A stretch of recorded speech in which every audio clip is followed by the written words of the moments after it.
জমিনে আসলেন, মক্কা মানুষদিগকে না ইনসাফের মেসেজ দিতে লাগলেন।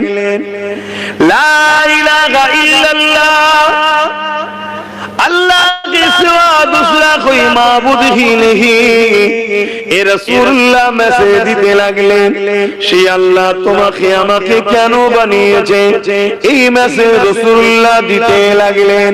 ইনসাফ করো, জুলুম করো না, গরিবকে ভালোবাসো, গরিবকে লুটো না, এতিমকে সাহারা দাও, এতিমের মাল ভক্ষণ করো না, বিধবাকে আশ্রয় দাও, তার উপরে অত্যাচার করো না। এমন করে নারী দিগকে জ্যান্ত জ্যান্ত পুঁতে দিত মক্কা পৃথিবীর মানুষেরা। আল্লাহ রাসূল বললেন তাদেরকে জ্যান্ত পুঁতে দিও না, যিনি পুরুষ বানায় তিনি কন্যা সন্তান দেয়, নারীগুলোকে বাঁচার অধিকার তোমরা দাও।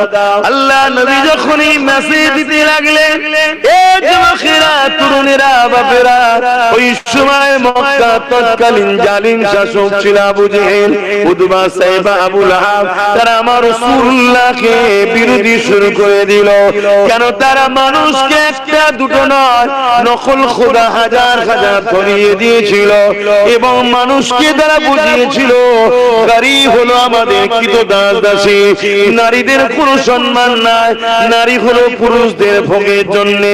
এইভাবে তারা দুনিয়ার জমিনে অশান্তি দাবানল জ্বালিয়েছিল, সন্ত্রাসী করে বেড়াতো, খুন খারাপি করে বেড়াতো, গরিবগুলোকে ধরে ধরে কতল করতো, হত্যা করতো, নারীগুলোর ইজ্জতকে লণ্ঠন করতো, কন্যা সন্তানে জ্যান্ত জ্যান্ত পুঁতে দিত, মানুষের কোমরে রশি দিয়ে বাজারে নিয়ে গিয়ে নিলামে তুলতো, বিক্রি হতো, ধনীরা এসে তাকে খরিদ করে নিয়ে যেত।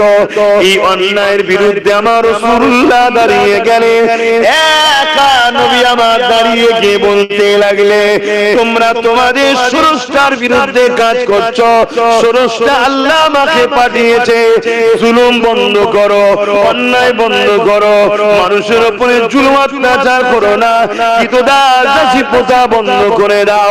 নারী ভোগের জিনিস নয়, নারী তো মায়ের জাত, আল জান্নাতু তা'তা'দামুল উম্মাহাত, মায়ের পায়ের তলাতে ছেলেদের জান্নাত রয়েছে। আরো জোরে বলো